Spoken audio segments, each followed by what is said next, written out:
Oil spill response operating at Tier 3 even though it's only been declared Tier 2. Infrastructure Secretary says town and country approval is not needed for Connector Road. WASA commissions booster stations in Moriah, and there's a call for the THA to be a part of the National Security Council. Good evening, I'm Patricia Nicholson-Richards. This is your Tobago Updates television news for Tuesday, February 27th, 2024. Topping the news tonight, the oil spill disaster response is operating at Tier 3. However, it continues to be classified as a Tier 2 response by the central government. Tier 3 refers to when international resources are used to respond to the disaster. Several international companies are on the ground, according to the director of the Tobago Emergency Management Agency, Alan Stewart, who awaits the declaration. More in this report from Candice Jackson. Within 24 hours of the Gulf Stream being discovered on a reef near Cove leaking bunker fuel into the water, Chief Secretary Fali Augustine declared a Tier 2 disaster, with the potential to be elevated to a Tier 3. As bunker fuel continued to inundate the 15-kilometer coastline between Scarborough and Canoe Bay, exhausting resources available in Tobago and Trinidad, TEMA Director Alan Stewart said it remains classified a Tier 2 disaster. But it feels that way, it looks that way, it walks that way, and probably from where I sit and when I look at the National Oil Spill Contingency Plan, in my mind, I'm clear that we are into a Tier 3 operation. Stewart explained that Tier 3 involves international assistance. A Tier 3 response speaks to resources or the impact of a hazard which outstrip the resources to mirror it. For example, once it go beyond your capacity, then you are at a Tier 3 where international assistance is required. The Chief Secretary has been eager to make that declaration. But it's a pronouncement that it's left up to the national government to do. However, Stewart claimed that he is only following policies laid out by the central government. I hold on to the plan. I go with the plan. I always say if you don't intend to go by a particular plan, don't write it. Because when you write to people like myself, that's my Bible. That's my manual. You're guided by that. So I'm guided by that. I'm protected by it as well. Despite the government's refusal to make a Tier 3 declaration, companies, including some from the United States, Spain, and Venezuela, are assisting with cleanup efforts and containing the oil around the wreck. Through the Ministry of Energy and Energy Industries, an internationally based salvaging company is conducting hydrographic surveys on the wreck to understand its contents. And then the salvaging part of it is up to them how they will go about doing that. And the recovery of the oil that is in the vessel itself, they will do what you call this morning, start doing tapping on the vessel. While the cleanup remains challenging, Stewart believes efforts are pointing towards a strong recovery. Candice Jackson, Tobago Updates, Television News. Well, a report from the BBC suggests that the oil slick from the overturned Gulf Stream vessel has reached as far as Bonaire, which is located 50 miles or 80 kilometers north of the Venezuelan coast. Authorities in Bonaire are preparing for potential impact, raising alarm about the danger the oil slick poses to mangrove, fish and coral ecosystems.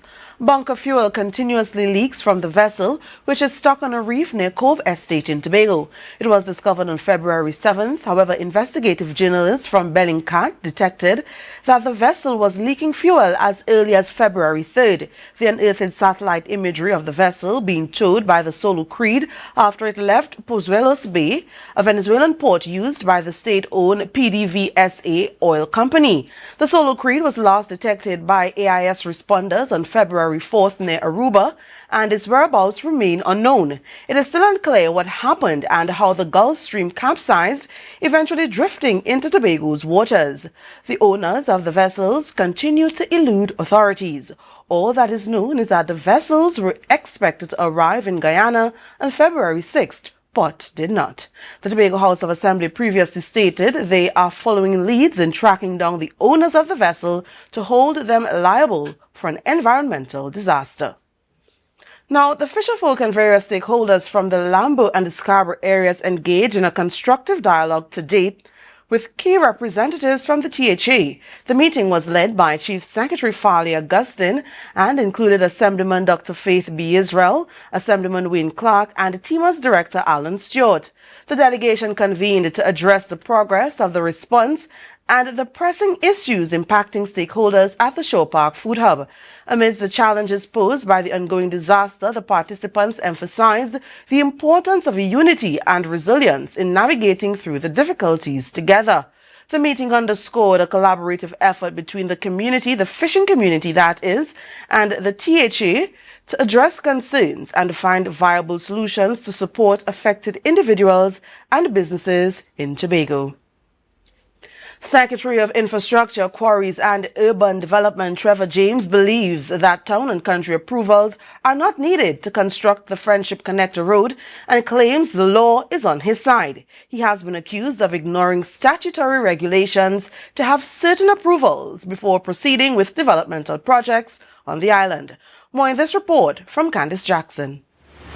One of the requirements for developmental projects of any kind, either by the government or by private individuals and companies, is town and country approvals. However, according to the Secretary of Infrastructure, Quarries and Urban Development, Trevor James, some exceptions exist. These are laid out in Section 8.2 of the Town and Country Planning Act of 1969. In subsection B, one exception reads, quote, the carrying out by a highway authority of any works required for the maintenance or improvement of a road if the works are carried out on land within the boundaries of the road, end quote. This is a basis for which James believes the Friendship Connector Road is exempted. The road was a development road of an existing road, and under that, we were not required to submit to town country planning. Notwithstanding this, James explained that the public servants within the division sought further clarifications. We inquired, our staff that is inquired whether we needed to do that. If we needed to do that, we would do that. In 2022, the Environmental Management Authority, EMA, filed an injunction against the division regarding its failure to obtain a certificate of environmental clearance before work began. However, based on the aforementioned law, the court lifted the injunction. The CEC was eventually obtained, but James has spoken out about how the situation was handled. He stated that for many years, projects undertaken by the central government and THA administrations were not flagged for beginning without approval. The airport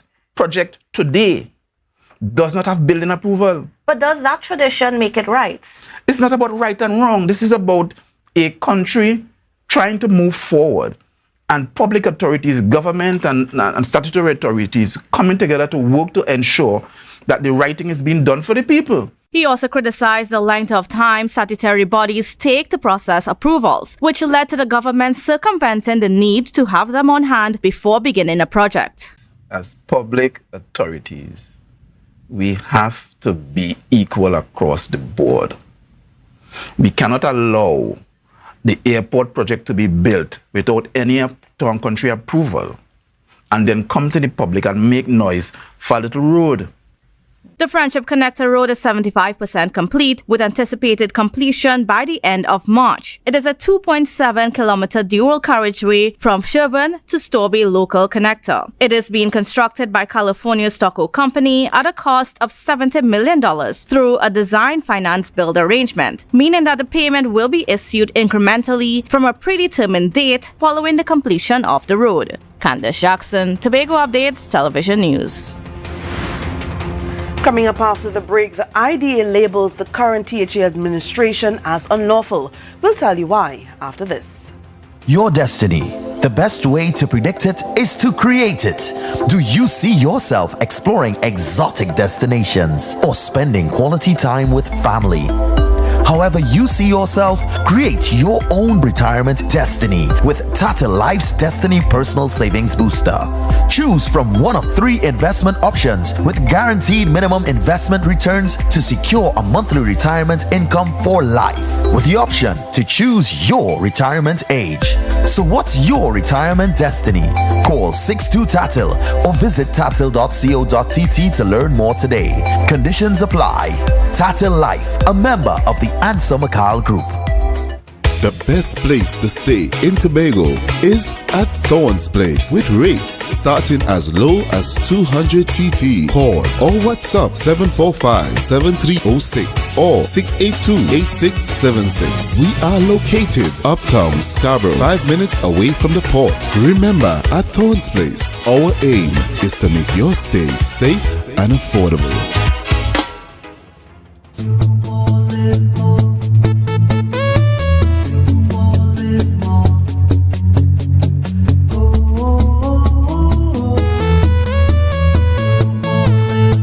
This is how it's gonna go. They better look up below, 'cause this is your show, and everybody's gonna know. Say it to them once again. They better look up below. This is your show, and everybody's gonna know. That's how it's gonna go. They better look up below, 'cause this is your show. More, live more.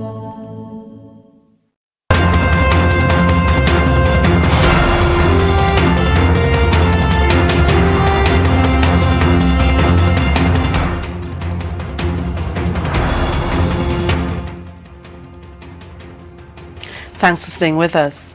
The political leader of the Innovative Democratic Alliance, IDA, Dr. Denise Soyafat Angus, slammed the current THA administration for forcing people off their lands to build the Friendship Connector Road. Soyafat Angus said the current administration believes in ruling through lawlessness, explaining that land acquisition is a parliamentary function. I admonish anyone out there that no one from the Tobago House of Assembly can come to you and force you off of your lands or give you a carrot to get off of your lands without it being debated, without it being taken to Parliament. She stated that this protects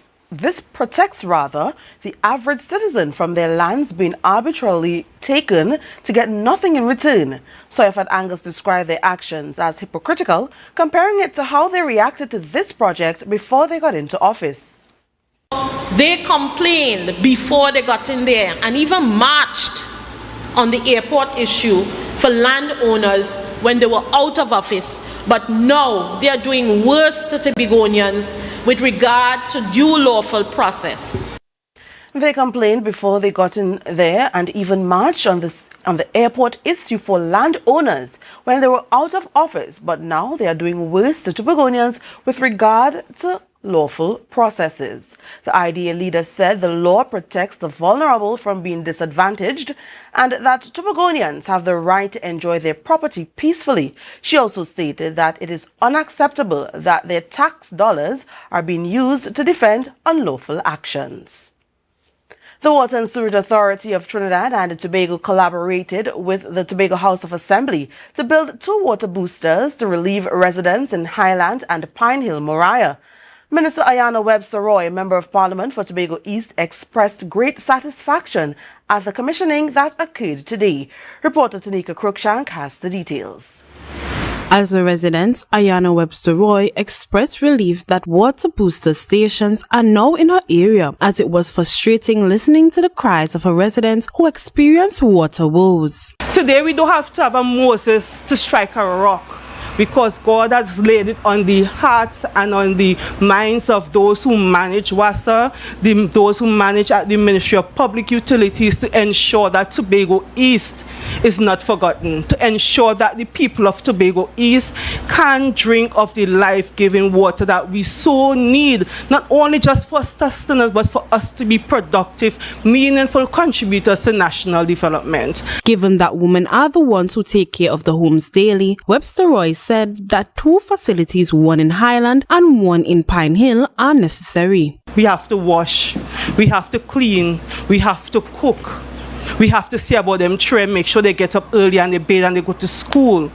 We are the ones carrying, we are the ones carrying not only the children of our nation, but we are the ones who are really and truly holding up a society and a people. Farmers stand to benefit greatly from this latest development. Public Utilities and WASA would have partnered with the THA to have a well dog in Richmond to benefit my constituents up there and Goldsboro who are farmers. So thank you, WASA, because amongst our group we have women who are actively engaged in agriculture. With International Women's Day on the horizon, Webster Roy recognized the strides women have made and noted that it is our responsibility to make room at the table for other women. And I want to commend WASA. When they were bringing in their young engineers as trainees, I remember when they had the Tobago batch, there was a young girl there, a young lady, and I felt so proud to see a woman standing amongst the men in a man's field, and I said, you go, sister.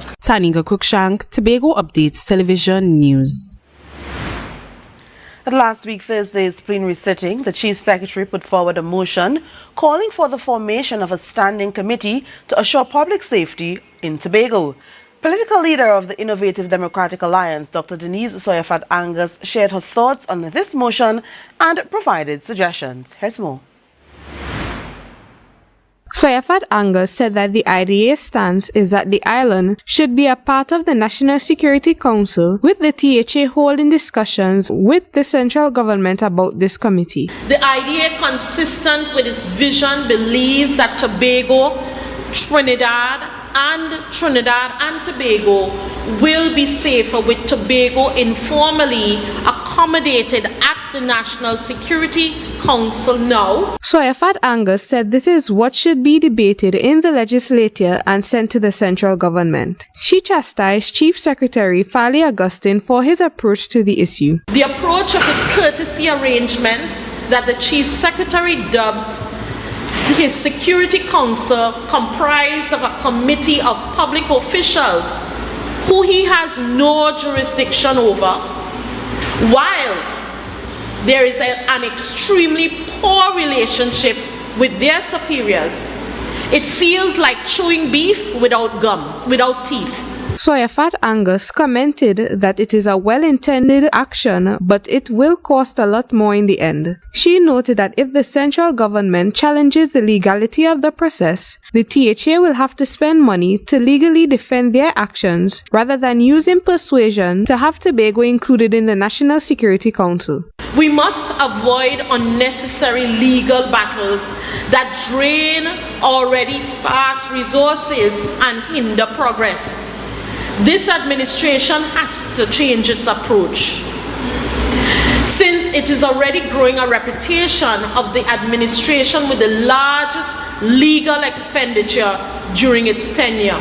The IDA believes that the central government can be persuaded to allow Tobago the opportunity to participate in the National Security Council. She said this will ensure the workability of the committee that the Chief Secretary is creating. Furthermore, she noted that this will give assurance for a budget dedicated to this activity, instead of the administration seeming to misappropriate funds to pay for activities that are not under their purview.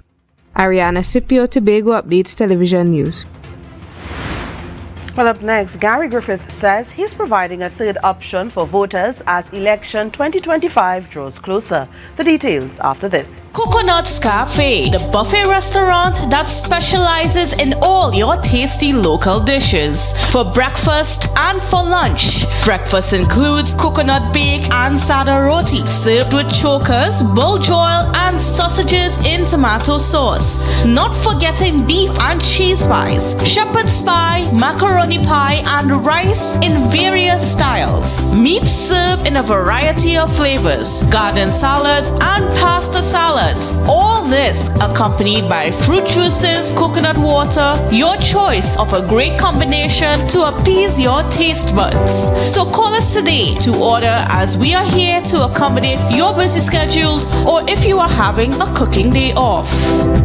Yo everyone, it's your boy Harry here from Authentic Builders General Hardware, located right here in Stobie, Local Road, Tobago. That's correct, right here in Tobago. And we are offering you guys the best prices on all hardware material. And if you would like to get your free quotation done All you have to do is WhatsApp us at 272-1990 and we will give you guys the best prices on all hardware material. That is a guarantee as we are matching or beating any quotations. At JK Tech, we bring technology to your doorstep. From cutting-edge laptops to reliable printers, we've got it all. Nationwide delivery and a new website for easy online ordering. JK Tech is your one-stop shop for your electronics and computer needs. Carrying top brands such as Acer, Samsung, HP, and much more. Follow us on Facebook and Instagram at JK Tech TT or visit jktech.tt.com. Quality tech is just a click away. JK Tech. Evaluate your shopping experience, your tech, your way. Call or WhatsApp 383-2651. Shop smart, shop JK Tech.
Thanks for staying with us. The national 2025 elections are approaching and political parties are preparing to face the polls again. Political leader of the National Transformation Alliance, NTA, Gary Griffith, is providing another option for citizens to consider as opposed to the PNM and the UNC. Ariana Angus has the details. Gary Griffith said his party, the NTA, gives people another option besides the UNC and the PNM. However, he said he doesn't have an issue with citizens choosing either of those parties since they have done a lot to develop the country. He's catering to those who want something different. They have concerns pertaining to both parties, as anyone has the right to. And those numbers have improved and increased as we have gone along. From 1981, they started with the UNR with 91,000 votes, to the NAR in 1991 with 127,000 votes, to the Congress of the People in 2007 with 147,000 votes. He addressed comments made by opposition Kamla Prasad-Bisesa, who said that third constituency parties fool people into thinking that the UNC and the PNM are only about tribal politics. He denounced this claim. For Kamla to make that statement last night, it shows her ignorance in understanding and appreciating that third constituency. There are individuals who would have seen the approach of the PNM and the UNC in governance, and they would like to get something different. Furthermore, Griffith explained that the NTA has certain principles that the UNC and the PNM may not adhere to. He provided an example. The biggest concern this country has is national security. The biggest cause of that concern has been both political parties, whilst being in government, aiding and abetting and facilitating criminal elements to get state contracts. He claimed that the upsurge in crime in the country is due to the PNM and the UNC allowing criminals to become community leaders. He assured that the NTA does not negotiate with criminals. Griffith said that the NTA's principles for good governance will ensure that the party will do the right thing and not use shortcuts to reduce crime. Ariana Angus, Tobago Updates Television News. Well, political leader of the ID emphasized the need for transparency regarding allocating funds for cultural activities within the THE. Addressing concerns about replicating negative financial practices like Trinidad, Dr. Angus urged the present THE administration to avoid these malpractices. We need to start becoming accountable for the monies being spent in Tobago on our cultural programs. And I understand that our heritage people are still not paid. She expressed concern that continuously blaming public servants for the issue is unjust and it stems from an administration mismanagement.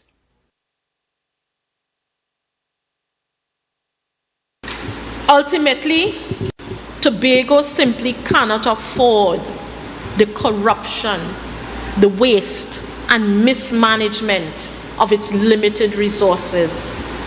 It's time that this administration starts to do better. This is why the IDA is consistently calling for the need to have governance structures to control the executive powers in Tobago and even in Trinidad. The lingering concern over unresolved heritage payments continue to weigh heavily on the minds of Tobagonians, particularly as the eagerly anticipated festival is coming closer. The delay in addressing the issue has sparked significant apprehension within the community, reflecting broader anxieties about the state of cultural affairs in Tobago. Well, a delegation of sixth form students from St. Rose's High School in Guyana visited the Assembly Legislature in Tobago today as part of an immersive learning experience. According to the Office of the Chief Secretary, the students' educational tour included stops in both Trinidad and Tobago. This morning, the students received a first-hand view of the historic building that houses the Assembly Chamber. In addition, they met with the head of the Assembly Legislature, Presiding Officer Abby Taylor, and the Chief Secretary Falia Augustine, who is head of the executive arm of the Tobago House of Assembly. The weather report up next. Stay tuned.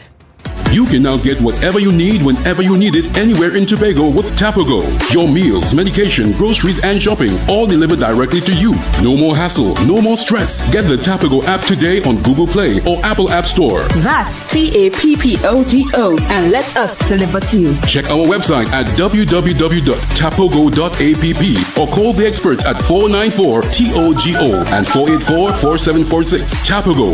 Relax. We will get it to you. Tapago's at your service.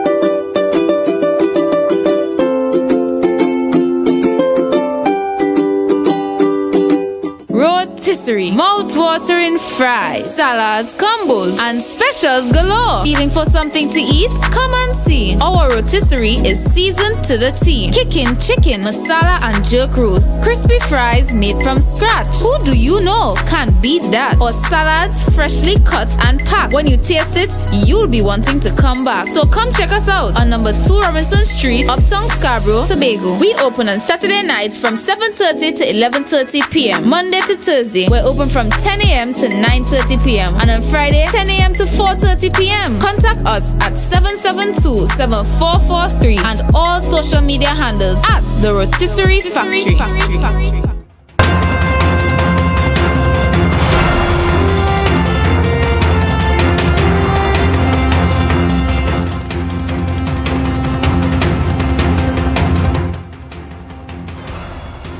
The hunting season in Trinidad and Tobago officially closed on February 28, 2023, in line with Conservation of the Wildlife Act, Chapter 6701, which states that the closed season is from April 1st to October 30th.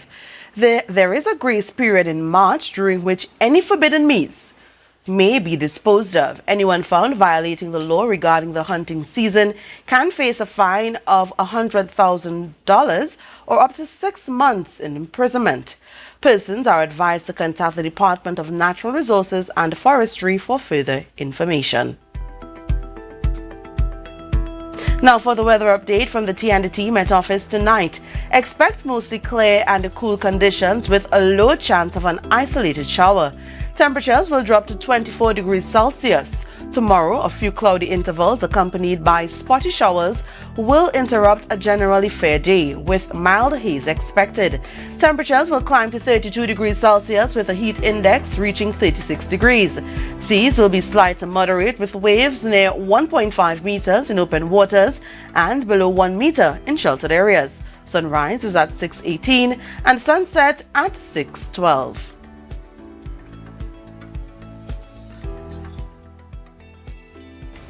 And that's how we end this evening's newscast. Let's recount the headlines before we go.